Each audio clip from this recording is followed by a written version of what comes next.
आपके किसी भी विज्ञान से डॉक्टर ये कम नहीं है, आप इतना निश्चित रखिएगा, एश्योर आई एश्योर यू। और शायद इसके सिंसियर स्टूडेंट है ना, वो विज्ञान के स्टूडेंट से ज़्यादा मेहनत करते होंगे, मेक इट श्योर। इतना मैं जीवन पर्यंत में वेदांत का स्टूडेंट रहा हूं और आज भी मैं वेदांत का स्टूडेंट हूं। मैं आपको यकीन दिला रहा हूं कि आज 45 साल यत्न करने के बाद भी ऐसा लगता है कि अभी बढ़ने की राह बहुत है आगे। इतना याद रखिए आप। चलिए,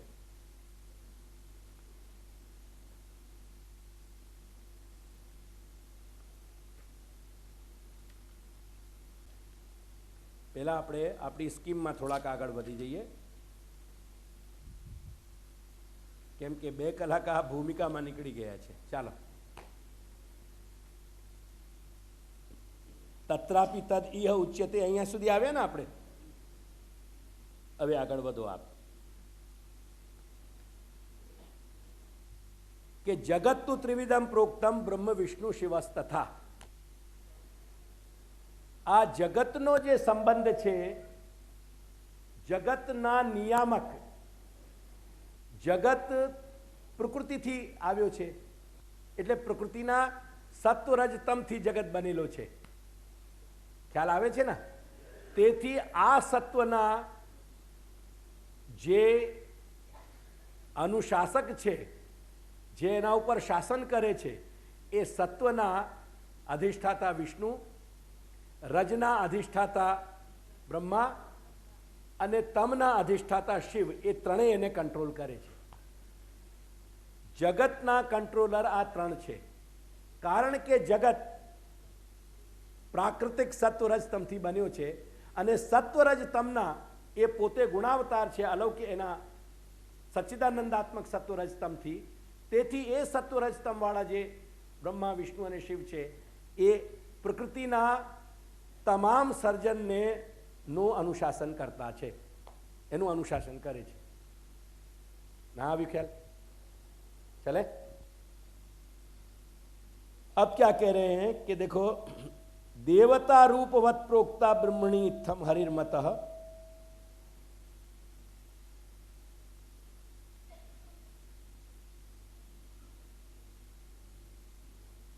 હવે ઘનશ્યામભાઈ 16મું સ્ટેટમેન્ટ વાંચો, ત્યાં જ આવે ને આપણે। 16મા સ્ટેટમેન્ટ આવે ને આપણે, વાંચો।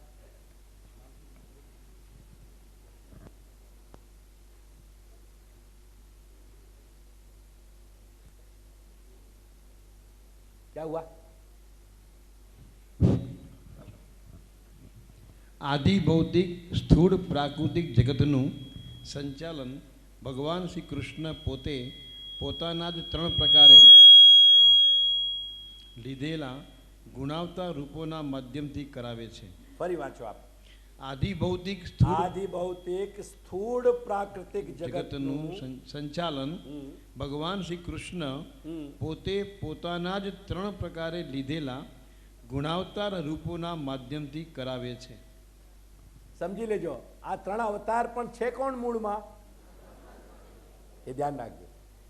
ज्यां पण आध्यात्मिक अने आदिदैविक आध्यात्मिक अने भौतिक सर्जन चाली रह्यो छे, भले चालतुं होय, पण मूळमां एक ज परमानंद सच्चिदानंद घन भगवान श्री कृष्ण ज दरेक रूप ने धारण करी रह्या छे, ए नहीं भूलता। ए ज्यारे विस्मृत करी देशो, महाप्रभुजीनी श्री महाप्रभुनी लाइनथी बहार आवी जशो।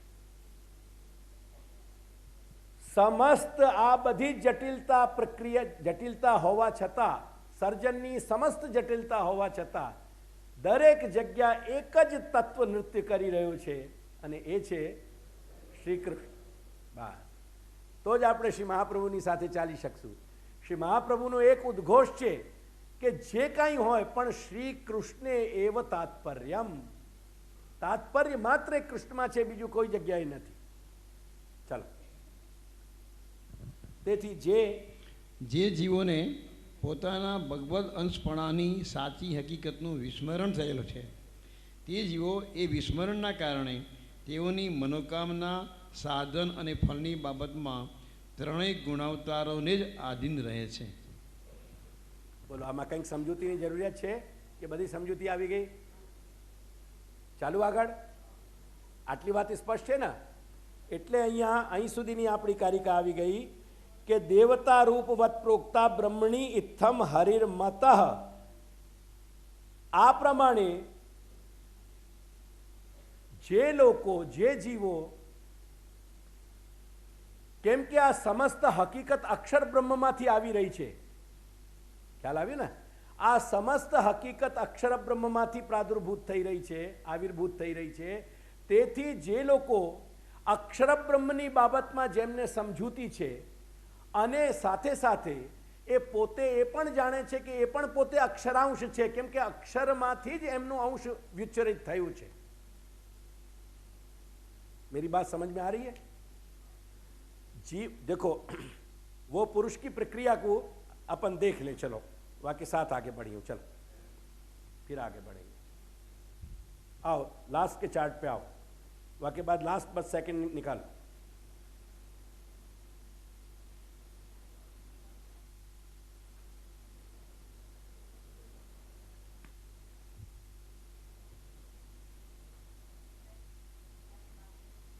यानी जीव माया chart number 3 right hand corner में लख्यू है.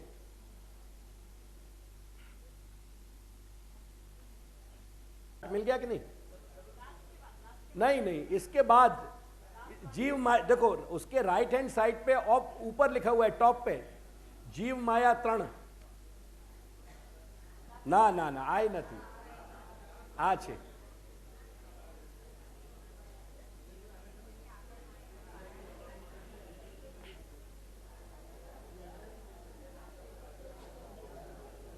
છેલ્લેથી બીજો જ ચાર્ટ છે. જો પરબ્રહ્મમાંથી 2 એરો છે. ચાલુ આગળ.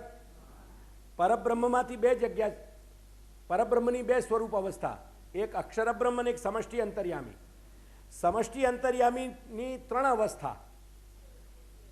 એક વ્યષ્ટિ અંતર્યામી જે જીવ દીઠ, વ્યક્તિ દીઠ સાથે, એટલે દરેક ચૈતન્ય દીઠ સાથે જુદા હોય છે. દરેક જીવ ચૈતન્ય સાથે અંતર્યામી જુદા જુદા હોય છે. તેથી એ અસંખ્ય છે, અનંત છે. क्लियर? चालू आगड़. हाँ, इनको परमात्मा भी कहते हैं. आप वहां चार्ट पे मत लिखिए तो वो आगे तक के लिए बना रहेगा. आप दूसरी जगह लिखिए. समष्टि अंतर्यामीનું એક નામ પરમાત્મા પણ છે, પણ પરમાત્મા શબ્દ ત્યાં સીમિત નથી. માઇન્ડ વેલ. એટલે હું આપને સપોર્ટ આપું છું, પણ આ વાતને બીજાએ બધાએ ધ્યાન રાખવાની નથી. તમે પર્સનલ પૂછી દીધું છે એટલે બતાવ્યું છે મેં. પરમાત્મા નામ ત્યાં પરમાનન્ટ નથી. પરમાત્મા નામ મૂળ સચ્ચિદાનંદ સાથે જોડાયેલું છે, પરબ્રહ્મ સાથે. સમષ્ટિ અંતર્યામીમાંથી 3 બ્રાન્ચ, એક વ્યષ્ટિ અંતર્યામી અને એક ગુણાવતાર, જેની હમણાં આપણે ચર્ચા કરી ગયા, અને એક 24 અવતાર. ખ્યાલ આવ્યો ને? એ 24 અવતારની પણ સૂચિ જે છે ને એ મારા બીજા ચાર્ટમાં છે, સેકન્ડ નંબરના. જે બીજું એટલે બીજી જે ફાઇલ આવશે એની આ ચાર્ટોની, આ રેખા ચિત્રપટોની જે બીજી ફાઇલ આવશે એમાં છે જ એમાં. એટલે અત્યારે ખાલી 24 અવતાર છે એટલું યાદ રાખજો. અને હવે અક્ષર બ્રહ્મની સાઈડ ઉપર આવો. એમાં કાલ, કર્મ, સ્વભાવ અને પ્રકૃતિ અને પુરુષ. એટલે અત્યારે આ 4ને આપણે ભૂલી જઈએ, કાલ, કર્મ, સ્વભાવ, પ્રકૃતિને. આપણો વિષય અત્યારે જીવાત્માનો છે. એટલે આપણે લાલ જે એરો છે પુરુષનો, સર્કલ છે પુરુષ ઉપર આખું લાલ, એને સમજવાનો પ્રયાસ કરીએ. દેવો, હવે જો પરબ્રહ્મમાંથી અક્ષર બ્રહ્મ અને એ જ અક્ષર બ્રહ્મમાંથી પુરુષ, અને આ જે પુરુષ છે ને એનું જ નામ છે વિરાટ પુરુષ. જે વિરાટ કહો છો ને તમે, આ વિરાટ એનું જ નામ છે. લખી લેજો. વિરાટ અથવા વિરાજ જે શબ્દ આવે છે શાસ્ત્રોમાં, એ વિરાટ આ છે.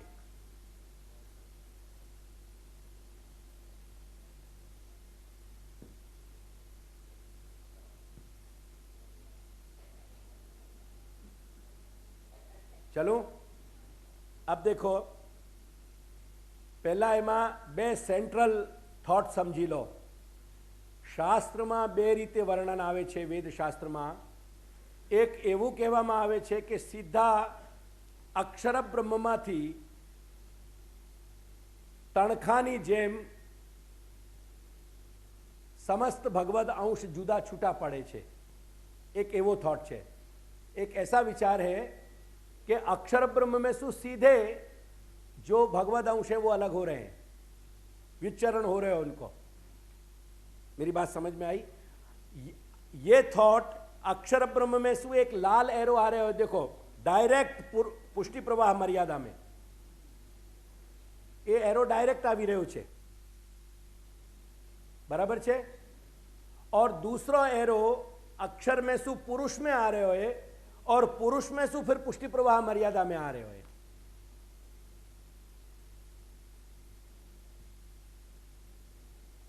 मेरी बात समझ में आ रही है सब? और यहां तो मैंने ये केवल भगवद अंश जीवन की प्रक्रिया दिखाई है.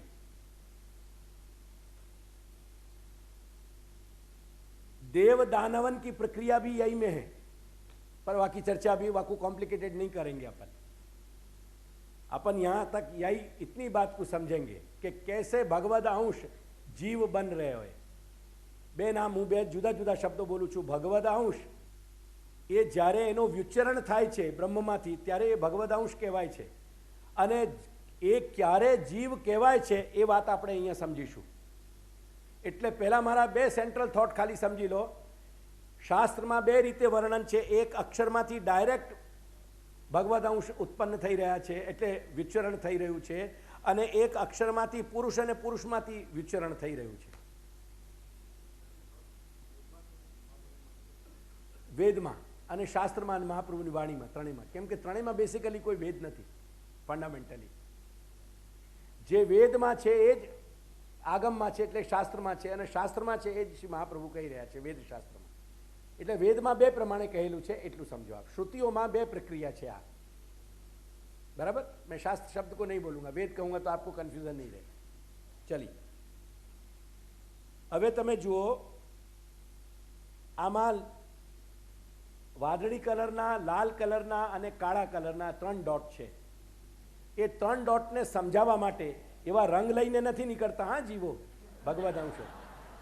એ તમને સમજાવવા માટે છે કે જે લાલ રંગના ડોટ્સ છે એ મર્યાદા જીવ છે, મર્યાદા પ્રધાન, અને જે બ્લુ કલરના વાદળી છે એ પુષ્ટિ સ્વભાવના છે, અને કાળા એ પ્રવાહ છે. કેમ કે કાળો રંગ તમનો છે, નીલ રંગ શ્રી પ્રભુનું છે. તેથી વાદળી કલર જે કાયાની સૃષ્ટિ છે એ પુષ્ટિ જીવો પણ નીલમાં મેં વાદળી દેખાડ્યા છે. અને મર્યાદા પ્રધાન એ જેમાં શાસ્ત્રના વિધાનોનું આગ્રહ હોય એ મર્યાદા છે, એટલે મર્યાદાને લાલ રંગથી સમજાવવાનો પ્રયાસ કર્યો છે. એ માત્ર સમજૂતી આપવા માટે છે, એનો બીજો કોઈ મતલબ નથી. હવે એમાં જો બે બીજા એરો એક ક અને ગ માં, ક ખ ગ માંથી આવે છે, અને બીજો એરો ઘ ગ ચ છ જ ઝ. આ નોટ્સ છે બધા મારી વાત સમજાઈ રહી છે? ઉપરના બ્રેકેટ में क ख ग છે. चलिए पढ़िए घनश्याम भाई. क कारणभूत अक्षर ब्रह्म से सच्चिदानंद, समझता जचो. कारणभूत अक्षर ब्रह्म ब्रह्म से બધાનું सच्चिदानंद કારણ કોણ છે? અક્ષર બ્રહ્મ. सच्चिदानंद आत्मात्मक अणु अंश निहित होते हैं. અક્ષર બ્રહ્મમાંથી, કારણભૂત અક્ષર બ્રહ્મમાંથી સચ્ચિદાનંદાત્મક અણુ પરિમાણ, અણુ સૂક્ષ્માતિ સૂક્ષ્મ, અણુનો મતલબ છે સૂક્ષ્માતિ સૂક્ષ્મ. કારણ રૂપ અક્ષર બ્રહ્મમાંથી સૂક્ષ્મ અતિ સૂક્ષ્મ અણુ અંશ, એટલે સૂક્ષ્માતિ સૂક્ષ્મ અંશ निकले छे, जुदा पड़े छे. तो मंजुल हिंदी में है इसलिए समझ रही हो, हिंदी में जहाँ समझ में नहीं आवे पूछ लेना. एक बात, पहली स्टेज. अब ख તદનંતર તદનંતર એટલે તે પછી વાંચતા ભગવદ જજો ત્યાં भगवद इच्छा से ભગવદ ઈચ્છાના કારણે आनंदांश का तिरोधान होता है। આનંદ અંશ તિરોહિત થઈ જાય છે। ભગવાનમાં કેટલા અંશ છે? કયા કયા? એટલે ભગવાનનો અંશ જે વિચરિત થાય જુદો પડે એમાંય કેટલા અંશ ગણાય? સચ્ચિત અને આનંદ। એને એ જ્યારે ભગવદ અંશ જ્યારે છૂટા પડી જાય છે ત્યાર પછી ભગવાનની ઈચ્છાથી એમાંથી આનંદ અંશ તિરોહિત થઈ જાય છે। જો તિરોહિત શબ્દનો મતલબ ગુજરાતીમાં તમારે ત્યાં બીજું શું એનો શબ્દ થાય એ ખ્યાલ નથી આવી રહ્યો મને, પણ અંગ્રેજીમાં કહું તો ઇનઓપરેટિવ થવું। ઇનઓપરેટિવ થવું એનો મતલબ છે તિરોધાન, અને ઓપરેટિવ થવું એનો મતલબ છે આવિર્ભાવ। આવિર્ભાવ અને તિરોભાવના બે અર્થ છે।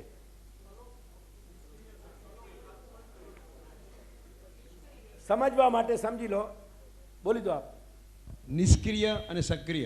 चलो कई बात, ये वो संस्कृत के भी शब्द है और गुजरात हिंदी के भी शब्द है, सक्रिय और निष्क्रिय।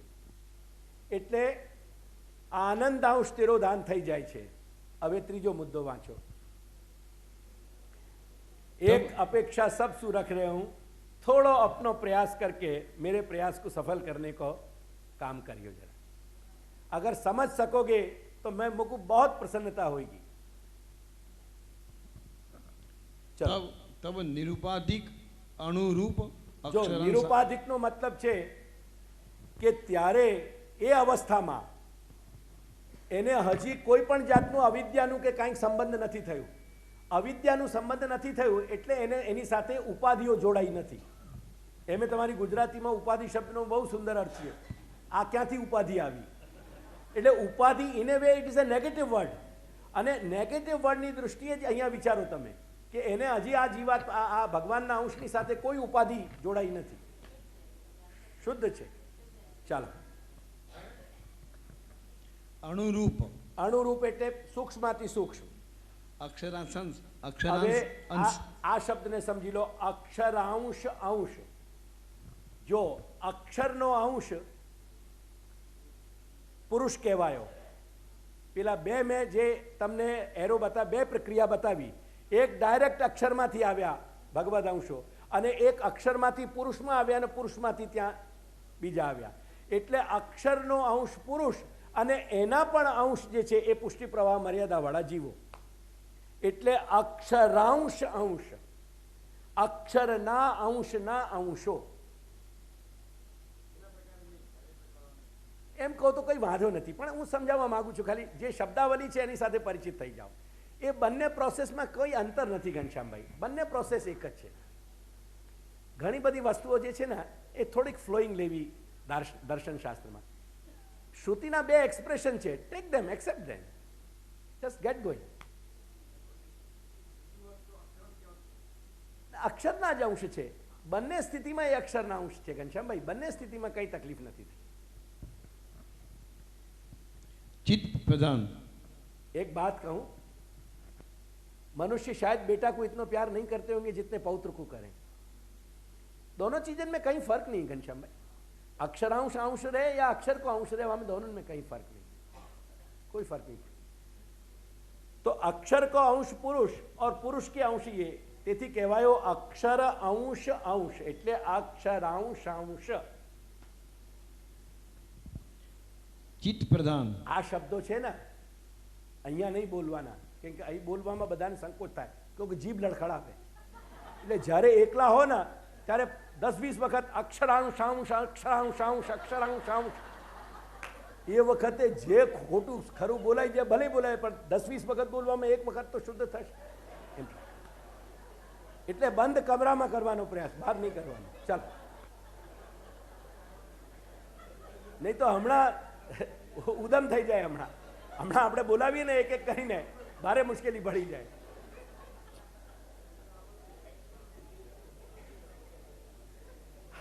આ બધા સંસ્કૃતના ટંગ ટ્વિસ્ટર્સ છે। ચલો, चित्त प्रधान। હવે કારણ કે આનંદ તિરોહિત થઈ ગયો ને એટલે ચિત્ત પ્રિડોમિનન્ટ થઈ ગયો, ચિત્તે એ સીટ સંભાળી લીધી. જ્યાં સુધી આનંદ હતો અંશ, ત્યાં સુધી આનંદ એ કંટ્રોલર હતો, અને આનંદ ઇનોગ્રેટેડ થઈ ગયો એટલે ચિત્ત જે છે એ ચિત્ત પ્રધાન. When president is not in the seat, vice president gets the seat. देर जो है. चलो, तिरोहित आनंद जीव शब्द से कहा जाता है. હવે આ ત્રીજી સ્ટેજે આવીને આ જીવ શબ્દ કહેવાય. જ્યારે આનંદાંશ તિરોહિત થઈ જશે પછી એને જીવ કહેવાશે. ત્યાં સુધી એને ભગવદ અંશ કહેવું પડશે, જીવ ના કહેવાય.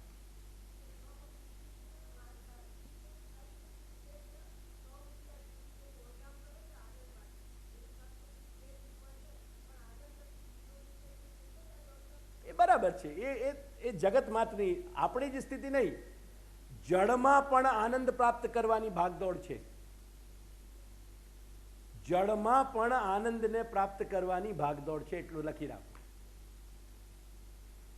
એક પાષાણની શિલા પણ હજારો વર્ષોએ જઈને, સેંકડો વર્ષોએ જઈને જ્યારે જર્જરિત થાય છે, એ પણ જર્જરિત એટલા માટે થઈ રહી છે કે એને ઇવોલ્યુશન એટલે કે ક્રમ પ્રાપ્ત વિકાસની આગળની સ્ટેજે વધવું છે. એટલું સમજીને રાખો. ચાલો, આ તબક્કે પહેલાં નિરુપાધિક કહ્યું. હવે એ વખતે અવિદ્યા અને ગ્રસ્ત નથી થયું. હવે જ્યારે જીવ બન્યો ત્યારે આપણે નીચેનું બધું વાંચી લઈશું ને ઘનશ્યામભાઈ, તો બધું સમજાઈ જશે. આ એક વખતે નીચેનું આપણે જ સુધી વાંચી જઈએ, પછી આપણે પ્રશ્ન કરીએ. આગળ વાંચું. હા, વાંચો. આનંદાંશ હવે જે બીજો એરો આમાં આવે છે એ આખો સેક્શન ઘ ङ ચ છ જ જ, એટલે આ 6 પાસા આપણે જોઈ લઈએ. પહેલા બીજા બ્રેકેટનો आनंदांश तिरोहित होने के बाद भगवान के ऐश्वर्य आदि के अंशभूत ऐश्वर्यादि भी भगवद अंश में से तिरोहित हो जाते हैं. એને ગુજરાતી અનુવાદ કરી દો. આનંદાંશ तिरोहित થયા પછી ભગવાનના ઐશ્વર્ય આદિના અંશભૂત ઐશ્વર્ય આદિ પણ ભગવદ અંશોમાંથી તિરોહિત થઈ જાય છે. ખ્યાલ આવ્યો? ભગવાનમાં કેટલા ધર્મ રહેલા છે? કયા? હવે એ ભગવદ અંશમાં પણ રહેવાના ને એના અંશ. જેમ ભગવાનના અંશમાં સચ્ચિદાનંદનો અંશ આવ્યો, એવી જ રીતે ઐશ્વર્ય વીર યશસ્વી જ્ઞાન વૈરાગીનો આવ્યો. હવે જ્યારે એ તિરોહિત આનંદ તિરોહિત થઈ ગયો તો એ 6 તિરોહિત થઈ જશે. એ 6 તિરોહિત થઈ જાય એટલે બધી તકલીફો શરૂ થાય. બાકી ઐશ્વર્ય વીર યશસ્વી જ્ઞાન વૈરાગીના છાંટા અંદર હોય તો અવિદ્યા હાથ લગાડી જ ના શકે. એ તકલીફ. ચલો,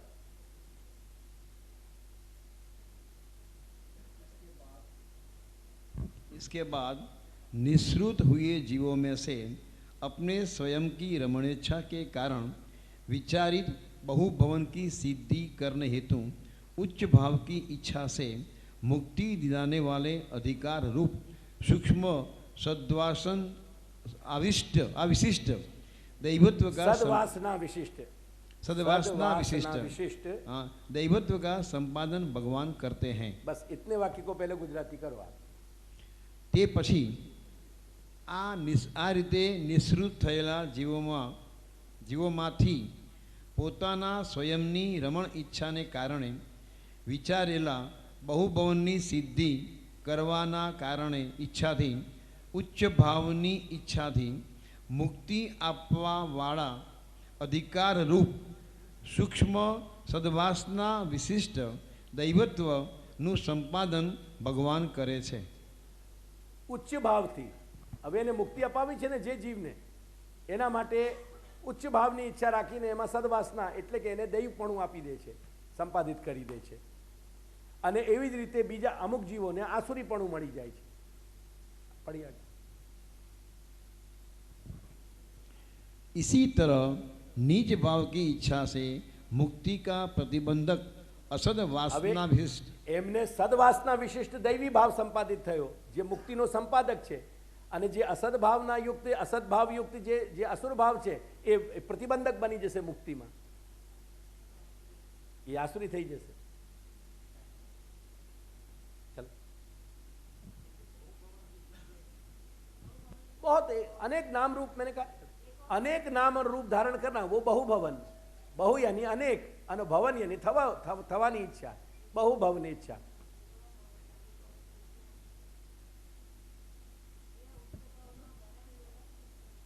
वर्ण तो हाँ, उच्च भावनो वर्ण ज कहेवाय ने, कहेवाय રહ્યું છે ને, ये वर्ण ज થયો ત્યાં। चल, इसी तरह नीच भाव की इच्छा से मुक्ति का प्रतिबंधक असद वासना विशिष्ट आसुरत्व भी भगवान स्वयं ही संपादित करते हैं और इस तरह इन जीवों को दैवी तथा आसुरी कहा जाता है। क्लियर? समझावવાની જરૂર છે ગુજરાતીમાં? ચાલીએ આગળ, चलो। इन दोनों प्रकार के जीवों में से दैवी जीव मुक्ति के योग्य होते हैं, परंतु आसुरी जीव निंदित कर्मों में लगे रहने के कारण सर्वदा संसरण करते रहते हैं। संसरण करना यानी भव चक्र में घूमना, मरना और जीनो। जायस्य मृयस्व। इस प्रकार दैवत्व आसुरत्व प्राप्त कराने वाली सद असद वासना से विशिष्ट हो जाने के बाद अविद्या के संबंध से बंध प्राप्त हो जाता है। बस यहाँ तक रखो आप।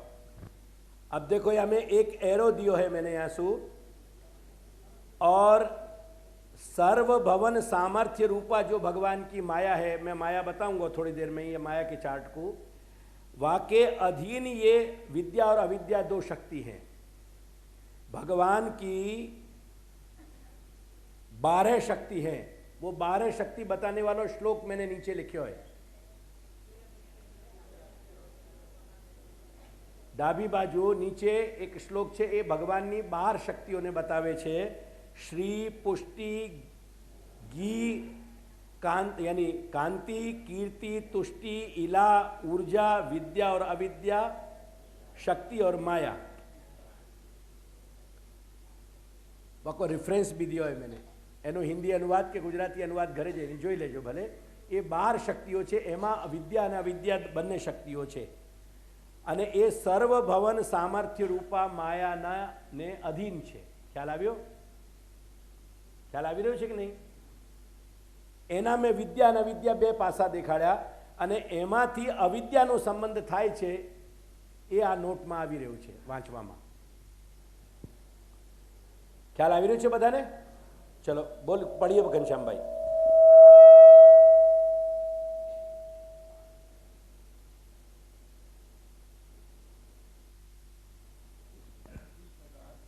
दैवत्व आसुरत्व प्राप्त कराने वाली सद असद वासना से विशिष्ट हो जाने के बाद अविद्या के संबंध से बंध प्राप्त हो जाता है, जिसके परिणाम स्वरूप देह, इंद्रिय, प्राण, अंतःकरण, अध्यास तथा स्वरूप विस्मृति हो जाती है। तदनंतर सूक्ष्म स्थूल देह संबंध सूक्ष्म स्थूल ए बे प्रकारना देह है, सूक्ष्म देह अने स्थूल देह। संबंध के कारण सांसारिक धर्म, जन्म, मरण आदि को अनुभव करता है। बोलो हवे आमा शू समझवानुं छे? बोलो, ख्याल आवे छे बधुं? आ स्टेजे आवीने अविद्यानो संबंध थयो ने, एना कारणे बधी पछी तकलीफो ऊभी थई। आ कहेवानो तात्पर्य थयुं। जेने दैवत्व प्राप्त थयुं एवा दैवी जीवो, तो एमने तो सदवासना छे, एने पण स्थूलता तो बधी प्राप्त थवानी ज ना। ये केम? ये तो स्थूल ए आखी प्रक्रिया छे, पछी ये जागतिक प्रक्रिया छे, एने जगत में आववानी अने जवानी, एटले ए प्रक्रिया तो रहेवानी ज। स्थूल प्रक्रिया, सूक्ष्म स्थूल, पण ए सूक्ष्म स्थूल देह जे छे ए दैवी कोटिना थशे। एनो ए जे जीव, ए जीवात्मा जे दैवी जीवपणाथी संपन्न थई गयो, ए जे सूक्ष्म देहने ग्रहण करशे पोतानी अभिमतिथी, पोतानी मानीने, अहमथी, ए सूक्ष्म अने स्थूल बंने देह ए उत्तम प्रकारना हशे, जे काले देवानाम गुणलिंगा नाममां बताववामां आव्युं। ए दैवकोटिनी इंद्रियो हशे, ए दैवकोटिना देह हशे मोटा भागे। पछी इंटर कॉम्बिनेशनथी घणुं बधुं एमां शक्य छे। આપણે એનું ગણિત બેસાડી જ નથી શકતા Ghanshyambhai, so don't go on that mathematics. પણ ટૂંકમાં જે असदवासनाथी विशिष्ट जीव है ये असत कोटिना सूक्ष्म ने स्थूल देहोने पकड़ तरफ आकर्षित थशे अने जे दैवत्वथी संपादित है ये जीवात्माओं उच्च कोटिना सूक्ष्म अने स्थूल देह तरफ आकर्षित थशे एटलुं निश्चित है। બાકી એના અસંખ્ય અનંત સંભાવનાઓ છે એમાં. આ તો એક માત્ર ઉંગલી નિર્દેશન છે, એક જસ્ટ દિશાબોધ માટે. ખ્યાલ આવ્યો ને બધાને? ચલો पुनः भगवत कृपा से महापुरुष का सत्संग प्राप्त करके पंच परवा विद्या के लाभ से जीव मोक्ष मार्ग को प्राप्त कर पाता है. પછી એને જ્યારે એને સન્માર્ગે વાળીને અને મોક્ષ તરફ લઈ જવું હોય છે ત્યારે કોઈક ના કોઈક હેતુથી એને મહાપુરુષ સાથે ભેગા કરે છે. એ મહાપુરુષથી એને ઉપદેશ મળે, જ્ઞાન મળે, માર્ગ મળે. એ માર્ગમાં પ્રવૃત્તિ થાય અને પછી આગળ વધતા જાય. ठीक है ना? अब अंतिम पॉइंट पढ़ो. सर्वदा संसरण करने वाले आसुरी जीव भी अज्ञ और दुर्ज्ञ. जो હવે આ દૈવી વાત પતી ગઈ. હવે જે આસુરી જીવો છે એમાં પણ અજ્ઞ અને દુર્જ્ઞ બે પ્રકારના છે, જે પુષ્ટિ પ્રવાહ મર્યાદામાં મહાપ્રભુએ કહેલા છે. એ બે પ્રકારના જીવો છે અને આ જીવોની જે ગતિ છે એ મેં ડિટેલમાં અમે કોઈ જગ્યાએ નોટમાં કે નોંધમાં લીધી નથી, કેમ કે આ જ્યારે પુષ્ટિ પ્રવાહ મર્યાદાનો કે કોઈક પ્રસંગ આવશે ત્યારે આપણે એની ચર્ચા કરશું, કેમ કે નહીં તો બહુ ઘણો બધો વિસ્તાર થઈ જાય, એને આપણે સમજી જ ના શકીએ. આઈ હોપ કે તમે જીવની ગતિનું એક સામાન્ય ચિત્રણ આમાંથી સમજી શક્યા. કેવી રીતે ભગવદ અંશ છૂટા પડે છે અને કેવી રીતે એમનામાંથી આનંદ તિરોહિત થાય છે અને ભગવાન એમના માટે સદ અને અસદ ઈચ્છાથી એમનામાં દૈવીપણું અને આસુરીપણું સંપાદિત કરે છે અને એના પછી કેવી રીતે અવિદ્યાનો સંબંધ થાય છે અને અવિદ્યાના સંબંધ વડે એમને કેવી રીતે સૂક્ષ્મ અને સ્થૂલ દેહની પ્રાપ્તિ થાય છે અને પછીથી કેવી રીતે એમને જગતમાં લાવીને અને યોગ્ય મહાપુરુષ સાથે સંબંધ કરાવીને જે દૈવી જીવો છે એમને મુક્તિના માર્ગે ભગવાન લઈ જાય છે. બરાબર છે? આટલી વાત સ્પષ્ટ થઈ ગઈ ને? ચલો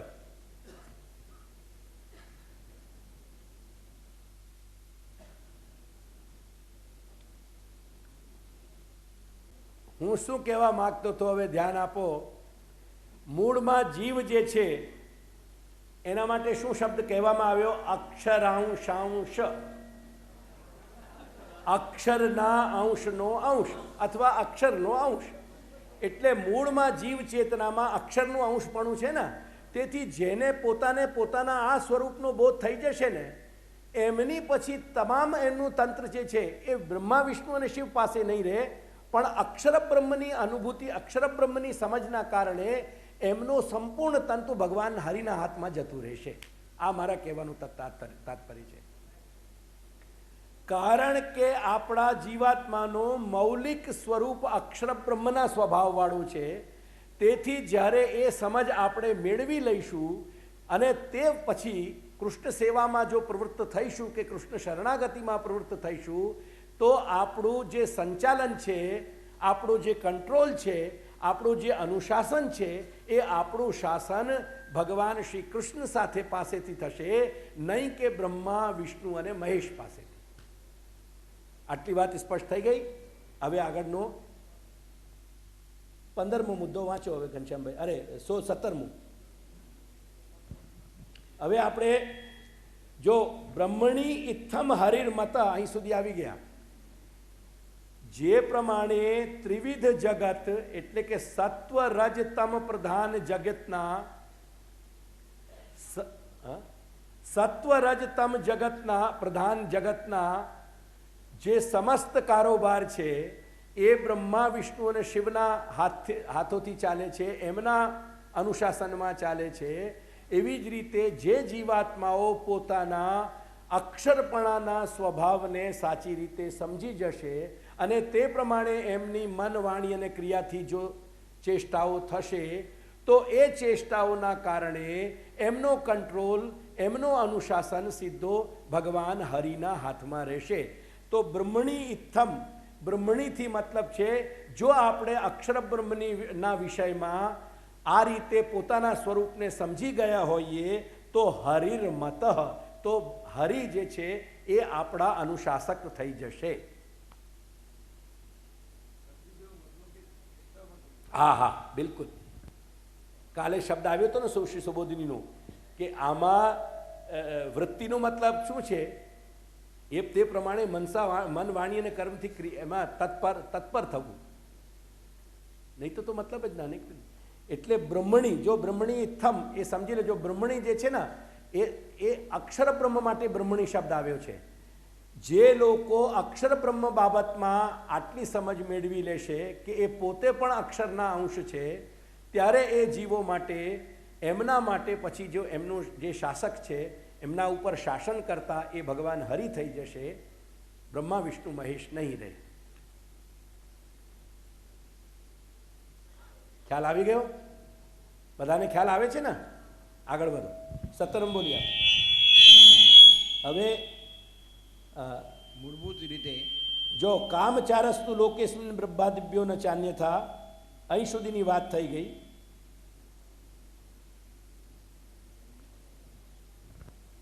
કે તે લોકોની જે સંપૂર્ણ લૌકિક ઈચ્છાઓ છે ભોગ અને મોક્ષની, એ ભોગ મોક્ષની ઈચ્છાઓ બ્રહ્મા વિષ્ણુ અને શિવ સાથે રહેશે. કામચાર, કામચારનો મતલબ છે કામનાઓની પૂર્તિ. કામચાર શબ્દનો તાત્પર્ય છે કામનાઓની પૂર્તિ.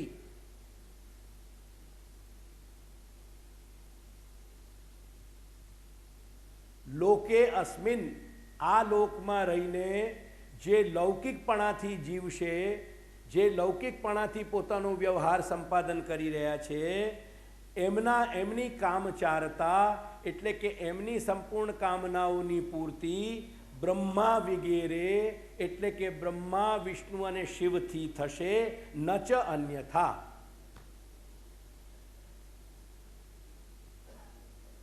આઈ હોપ અહીં સુધીની કારિકા સ્પષ્ટ થઈ ગઈ આપને. હવે આગળ વધો. પરમાનંદ રૂપે તું કૃષ્ણે સ્વાત્મની નિશ્ચય અતસ્તુ બ્રહ્મવાદેન કૃષ્ણે બુદ્ધિર્વિધીયતામ.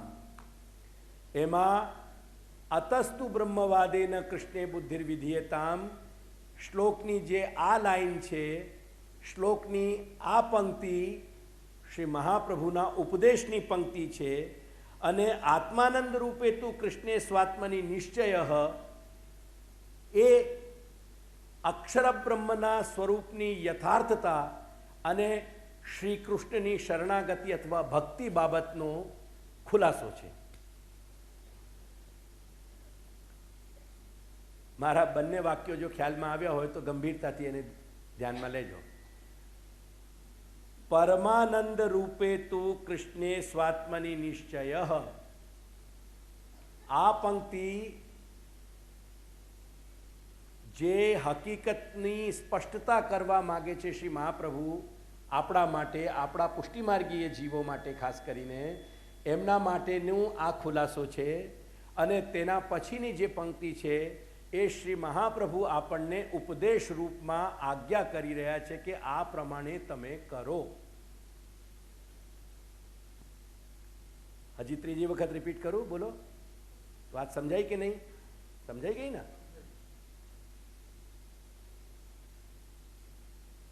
હવે આ 17મું વક્તવ્ય તમે સાંભળી લો, પછી હું એની સ્પષ્ટતા વધુ જોઈતી હોય તો કરીશું. બોલીએ. મૂળભૂત રીતે જીવ પરબ્રહ્મ પરમાત્મા ભગવાન શ્રી કૃષ્ણનો અંશ છે. બસ સમજી લો આટલી વાત સમજાઈ ગઈ ને? મૂળભૂત રીતે જીવ પરમાત્મા ભગવાન શ્રી કૃષ્ણનો અંશ છે અને આ પ્રમાણેના પોતાના સ્વરૂપના સ્મરણ સાથે, આ પ્રમાણેના પોતાના સ્વરૂપના સ્મરણ સાથે, આવો સ્મરણ રહેવું જોઈએ નિરંતર. ઉત્તમ માર્ગે ચાલનારા જીવોનું સંચાલન અને કામના પૂર્તિ, સાધન અને ફલની બાબતમાં ભગવાન શ્રી કૃષ્ણને જ આધીન રહે છે.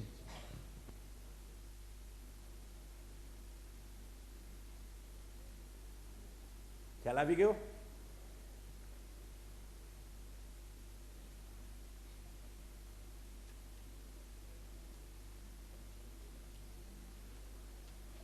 સમજમાં આવ્યું આ બધું?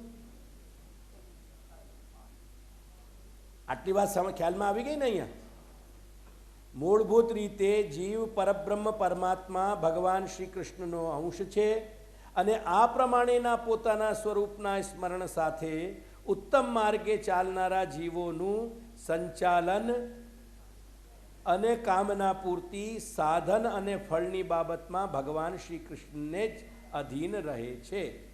પરમાનંદ રૂપે તું કૃષ્ણે સ્વાત્મની નિશ્ચય.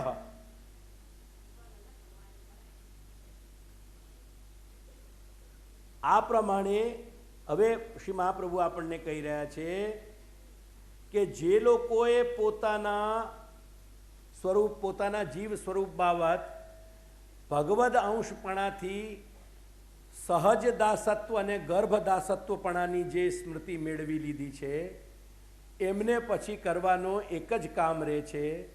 એ આપણને ઉપદેશ આપી રહ્યા છે કે અતસ્તુ બ્રહ્મવાદેન કૃષ્ણે બુદ્ધિર્વિધીયતામ. બ્રહ્મવાદને જાણીને, બ્રહ્મવાદ શું કહેવાય? બ્રહ્મવાદ એને જ કહેવાય કે જડ જીવ એ તમામ ભગવદ અંશ છે અને સમસ્ત સૃષ્ટિ એ બ્રહ્માત્મક છે અને બ્રહ્મના પોતાની ક્રીડા માટે છે અને ભગવાનની રમણ ઈચ્છાના, રમણ કરવાની ઈચ્છાના કારણે આ સૃષ્ટિનું સર્જન થયેલું છે.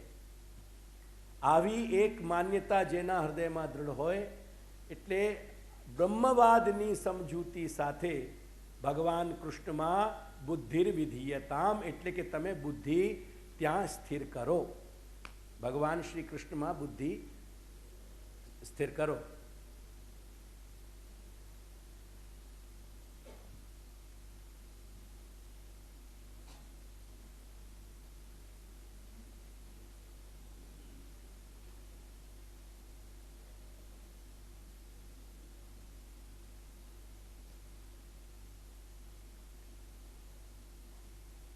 હવે અહીં સુધીનો જે ઉપદેશ થયો એ ઉત્તમ કોટીના અધિકારી માટે થઈ ગયો છે, એટલું સમજી લેજો. કેમ કે શ્રી મહાપ્રભુ એવી અપેક્ષા રાખીને ચાલી રહ્યા છે કે અહીં સુધીના વર્ણનથી જે સેવાનો ઉપદેશ, સેવ્યનો સ્વરૂપ અને અક્ષર બ્રહ્મનો સ્વરૂપ, આ જગતની હકીકત અને આ જગતની હકીકતના સમસ્ત પાસાઓ શ્રી ગંગાના ઉદાહરણથી સ્પષ્ટ કરીને જે કંઈક પણ સમજૂતી આપી દેવામાં આવી, એના અંતે પોતે જીવાત્મા ભગવદ અંશપણાનો બોધ કરશે અને બોધ રાખીને મન, વચન અને ક્રિયાથી પ્રભુ માટે પોતાના કર્તવ્યનો બોધ રાખી છેવટે અતસ્તુ બ્રહ્મવાદીના કૃષ્ણે બુદ્ધિર્વિધીયતામના ઉપદેશનો સ્વીકાર કરશે અને તે પ્રમાણે એ તનુવત્તિજા સેવા કરતા અને માનસી સુધી પહોંચી શકશે. તે પ્રમાણે એ તનુવિત્તજા કરી પોતાનું ધન અને પોતાનું સ્વસર્વસ્વ અને પોતાનું દેહ એનાથી પોતાના માથે બિરાજતા શ્રી ઠાકોરજીની સેવા કરતાં એ માનસી સુધી પહોંચી શકશે. એવી અપેક્ષાથી અહીંયા ઉત્તમ અધિકારીની વાત સમાપ્ત થઈ ગઈ. હવે આગળથી જે ક્રમ ચાલે છે એ હવે મધ્યમ અધિકારીનો શરૂ થયો. હવે મધ્યમ અધિકારી બાબત આપણે આગળ જોઈએ.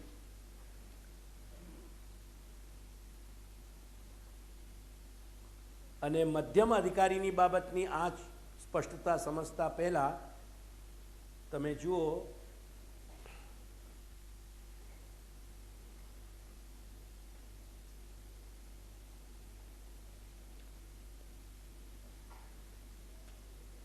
તમારો 18મું પાનું કાઢો.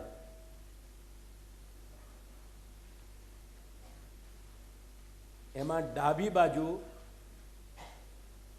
સૌથી ઉપરથી બીજી પંક્તિ જુઓ. ત્યાં એક અથ શબ્દ લખેલો છે, દેખાયો? એ અથ શબ્દનો મતલબ સંસ્કૃતની દૃષ્ટિએ, સંસ્કૃત ભાષાની દૃષ્ટિએ અથનો પ્રયોગ ના જે અથ શબ્દના પ્રયોગના જે નિયમો છે એ નિયમોમાંથી એક પ્રધાન નિયમ એવું છે કે જ્યાં કોઈ ટોપિક બદલાય, જ્યાં ક્રમમાં અંતર આવે, જ્યાં બીજો ક્રમ શરૂ થાય, ત્યાં હંમેશા અથ શબ્દનો પ્રયોગ થાય. એટલે ઉત્તમ અધિકારીનો પ્રકરણ પૂર્ણ થઈ ગયો. મધ્યમ અધિકારીનો પ્રકરણ હવે પ્રારંભ થઈ રહ્યો છે તેથી એના વ્યાખ્યાનના પૂર્વ શ્રી પ્રભુચરણ, શ્રી વિઠ્ઠલનાથ પ્રભુચરણ અથ શબ્દનો ઉપયોગ કરે છે કે અહીંથી આપણો ક્રમ બદલાય છે. હવે બીજી તમામ ભાષાઓમાં પંક્ચ્યુએશન્સની જરૂરિયાત છે. સંસ્કૃત ભાષામાં શબ્દ જ પંક્ચ્યુએશન છે કે જે શબ્દ પોતે બતાવે છે કે પંક્ચ્યુએશન ક્યાં છે. There is no need for any punctuation. बराबर. अब 17वां पॉइंट पढ़िए.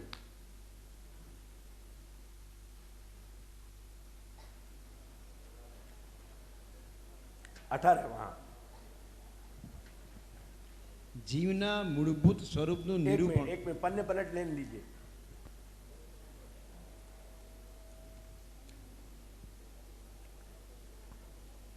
चलिए आगे. चलो. જીવના મૂળભૂત સ્વરૂપનું નિરૂપણ અને તેને જો પહેલા એના ઇન્વર્ટેડ કોમા જોઈ લો. આત્મની શબ્દથી એનો ઇન્વર્ટેડ કોમા શરૂ થાય છે અને પ્રપશ્યતિ ત્યાં સુધી જાય છે. એટલે 12મા શ્લોકનો ઉત્તરાર્ધ, 13મો આખો શ્લોક અને 14મો આખો શ્લોક, 14માનો પૂર્વાર્ધ, 14નું પૂર્વાર્ધ, સોરી. ચલી. જીવના મૂળભૂત સ્વરૂપનું નિરૂપણ અને તેને સમજવા માટેની ઉદાહરણ સહિતની યુક્તિ. અવિદ્યારૂપ ઉપાધિનો નાશ થતાં બ્રહ્માત્મપણાના બોધથી જીવને સ્વ સ્વરૂપનું યથાર્થ જ્ઞાન થતાં જેમ ગંગા તીરે નિવાસ કરી ભક્તિ કરનાર વ્યક્તિ દેવતારૂપ ગંગાને જોઈ શકે છે, તેમ પરબ્રહ્મ શ્રી કૃષ્ણને સ્વસ્વરૂપસ્થ થયેલો જીવ પણ प्रत्यक्ष करी ले छे. फिर रिपीट करिए इसको जीवना, ताकि इनके पहला मूल अर्थ उसका एक स्पष्ट हो जाए, फिर आप अपन आगे चलते हैं. जीवना मूलभूत स्वरूपનું નિરૂપણ અને તેને સમજવા માટેની ઉદાહરણ સહિતની યુક્તિ. આગળ શરૂ કરું. જો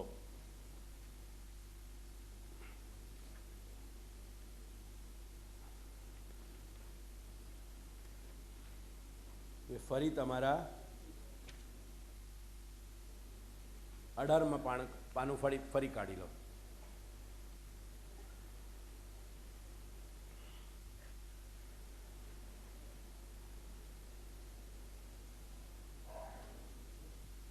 એમાં ડાબી બાજુ બીજા પેરેગ્રાફમાં આવો. એવમ અત્ર લખેલો છે, બીજો પેરેગ્રાફ જણાયો. दूसरे पैराग्राफ में चलो. जो हवे त्याना शब्दों जुओ. एवं अत्र पूर्वोक्त साधन शेषत्वेन प्रमेयम फलंच निरूप्य उत्तम अधिकार, जो उत्तम अधिकार बता दियो पहले, वह उत्तम अधिकार में जो साधन वगैरह वहां बताई कि कैसे क्रम से आगे बढ़ना, वो उत्तम अधिकार की सारी व्यवस्था को निरूपण करके आगे शब्द देखो. ये शाम न एतादृश साधनाधिकार, जिन लोगन को ये साधन अधिकार नहीं है, तेषाम कथम काच फल सिद्धि, उनको कैसे फल सिद्धि होगी और क्या फल सिद्धि होगी. दो प्रश्न है, कथम फल सिद्धि और का फल सिद्धि. इति आकांक्षायाम, या आकांक्षा में वदंती इति आशयेन अग्रिमम अवतारयन्ति, या आकांक्षा की पूर्ति करने के लिए अब आगे की बात कही जा रही है. अथ इत्यादि. अब अथ को क्या मतलब है ये देखो. वो कह रहे हैं कि मुख्य साधन प्रकरण उक्ति अनंतरम, मुख्य जो साधन कक्षा थी, उत्तम साधन कक्षा, वो उत्तम साधन कक्षा तो पहले बता दी. अब उत्तम साधन कक्षा के बाद जो मध्यम कक्षा है साधन कक्षा, वो मध्यम साधन कक्षा कह रहे हैं. और या में आगे क्या कह रहे हैं देखो, तुम पढ़ो आगे. या के लिए सबसे पहली जरूरत क्या है. तेन अस्मिन प्रकारे जीव स्वरूप ज्ञानम आवश्यकम न तो पूर्वोक्त प्रकारे. पहले प्रकार में अभ्यास करके जीव स्वरूप समझना जरूरी नहीं है, वहां स्वाभाविक समझ में आ जाएगा। लेकिन ये दूसरे प्रकार में शास्त्र को अभ्यास करके अपन को जीव को स्वरूप समझना जरूरी है। समझ, वो जो 84 ने सेवा करी ना, उनको भी अपने जीव स्वरूप को अभ्यास, उनको ध्यान हतो, पर उनने अभ्यास नहीं किया। तो उनको कृपा बल के आधार पे अपने जीव स्वरूप को ध्यान हतो कि हम अक्षर के ही अंश हैं। अपन जैसे अधिकारी को, मध्यम अधिकारी को या बखत अभ्यास की आवश्यकता है। और अभी कहाँ मध्यम अधिकार में अपन को देख रहे हैं, अभी आगे तो या के पीछे अभी जघन्य अधिकार आवेगो, हीन अधिकार आवेगो, और वाक्य 3 भेद चलेंगे। चल, यानी या प्रकार में क्या जरूरी है, जीव के स्वरूप को ज्ञान करनो। क्या जरूरी है, या पंक्ति पे आ गए ना अपन। अब जीव माया चार्ट नंबर 2 निकालो।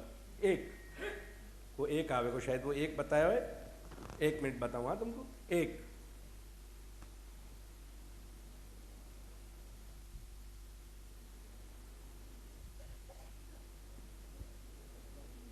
ये चार्ट है।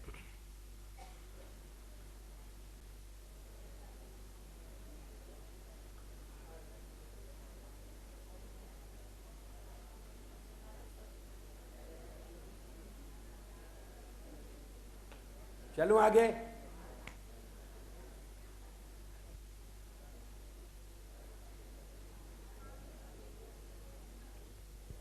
તમે પોતે કાઢી લીધો હોય તો તમારા હેલ્પ યોર નેબર,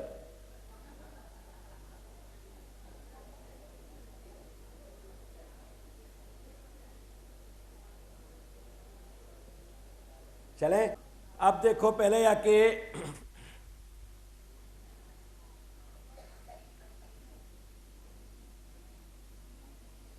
चार्ट को पहले समझो। या में सबसु सेंटर में जो एक आनंद अंश को मैंने सर्कल दियो है, पर वहां में सु सब किरण निकल रही है।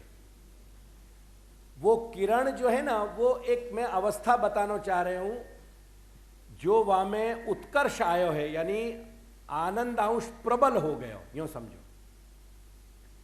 आनंद अंश प्रबल बनी जाए, ये प्रबल बनवानो एक दृष्टिथी समझी शकाय एवो मैं एक संकेत एनो कर्यो छे।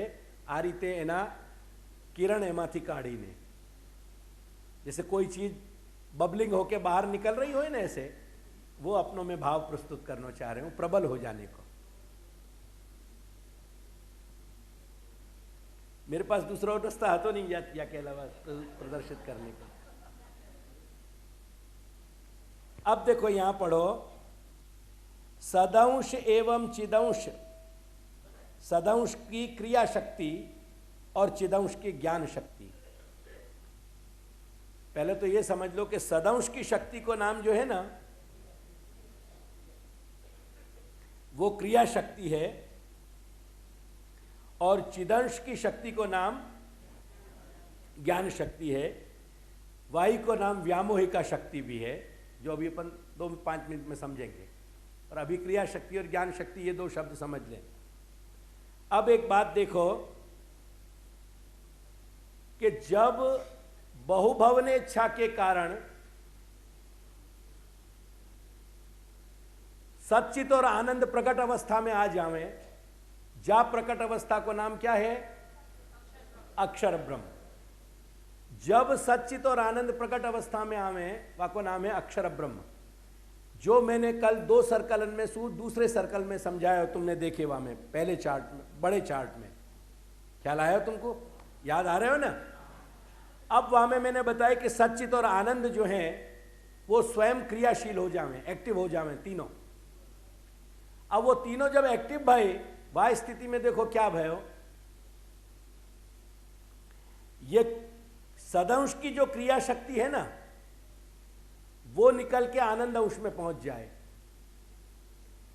अगर सदंश में सु बाकी क्रिया शक्ति आनंद में नहीं जाएगी, तो सदंश के परिणाम स्वरूप जड़ सृष्टि नहीं हो सकेगी। जड़ सृष्टि आने की, जड़ सृष्टि को रूप धारण करने की योग्यता सत में तभी आवे जब सत की शक्ति निकल करके और आनंद में पहुंच जाएगी।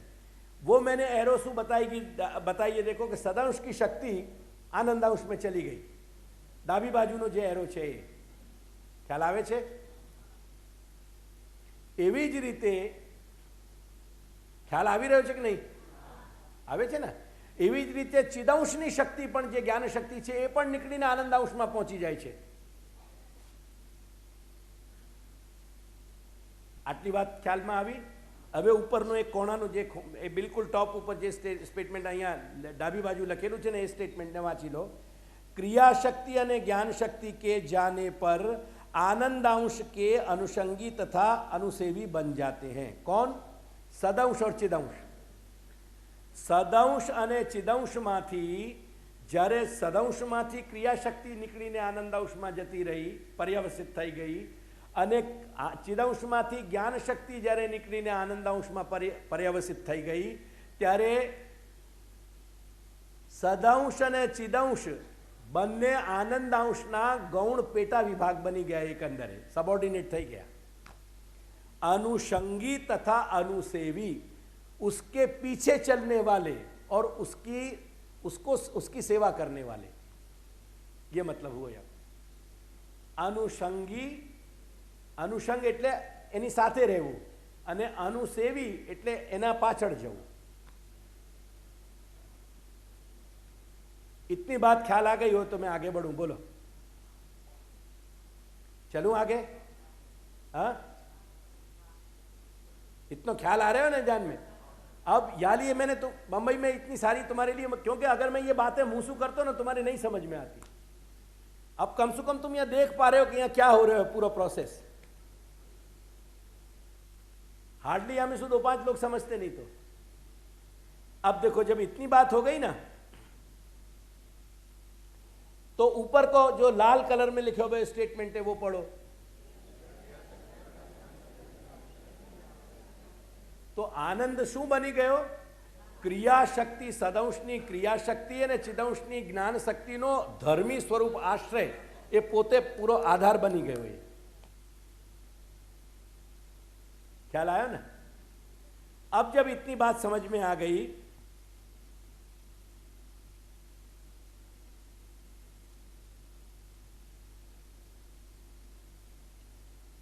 आ जीवनो मोह केम थाय छे હવે એ વાત સમજવાની છે। આટલી વાત ખ્યાલમાં આવી ગઈ ને?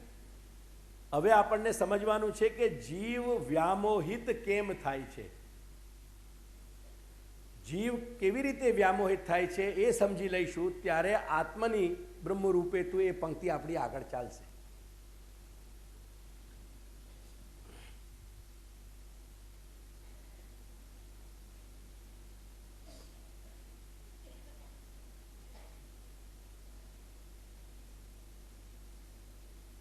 હવે ચિદંશને ફરી જુઓ ધ્યાન કરીને। આ ચિદંશની જે પ્રોસેસ છે ને આખી, જીવ જે છે એ ચિત્ત પ્રધાન છે। ધ્યાન આવ્યું? ચિત્ત પ્રધાન છે। હવે જ્યારે ચિત્તમાંથી જ્યારે જ્ઞાન શક્તિ આનંદાંશમાં પર્યવસિત થઈ ગઈ, તો પોતે ચિદંશના જે એમાં જે જ્ઞાનના અંશ છે, જ્ઞાનના અંશ કહો કે ચિદંશ કહો, વાત એક જ છે। એટલે જે અસંખ્ય જ્યાં જે અનેક જ્ઞાનના અંશો છે એ ચિદંશમાં રહેલા, એની સાથે જ એ જ્ઞાન ચિદંશની વ્યામોહિકા શક્તિ પણ માયા પણ ત્યાં જ રહી છે। એટલે પોતે વ્યામોહિકા માયા જે ચિદંશની જ શક્તિ છે, એટલે એ જે વ્યામોહિકાનો જે અંશ છે, જ્ઞાનનો અંશ તો ત્યાં જતું રહ્યો, પણ એ જ્ઞાનનો જે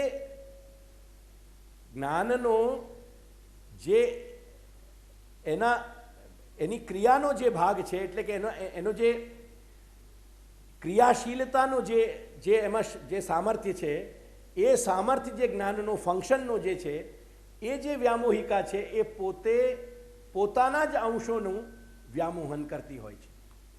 આટલા એક સ્ટેટમેન્ટને પહેલાં સેટ કરો, પછી હું આગળ વધું। ના આવ્યો ને હજી સમજ? ફરી સમજાવું। देखो नीचे के स्टेटमेंट को पढ़ लो। फिर मैं समझाऊं।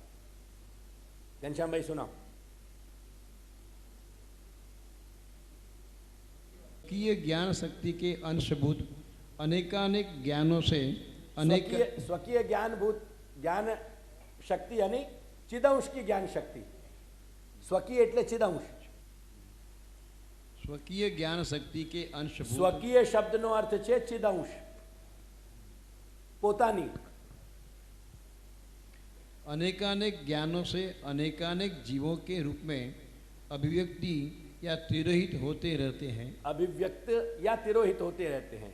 परंतु आनंदांश में जाकर परिवसित हुई स्वयं चिदंश की शक्ति व्यामोहिका माया जब जीव को मोहित करने लगती है, तब वह जीव बोधरूप होने के बावजूद आनंदांश के पृथक हो जाने के कारण निकट में रहे प्राण का संगी बन जाता है। बस यहां तक की बात रखो आप, फिर आगे पढ़ेंगे।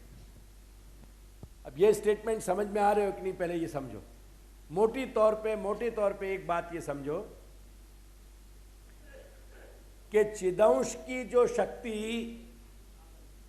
आनंदांश में चली गई, वो आनंदांश में जाने वाली शक्ति जो व्यामोहिका है, वो व्यामोहिका शक्ति खुद अपने चिदंश के जो अंशभूत ज्ञानांश हैं या जीवांश हैं, यूं समझो, उनको व्यामोहन वो खुद कर रही है। इतनी प्रोसेस को समझो मेरी बात।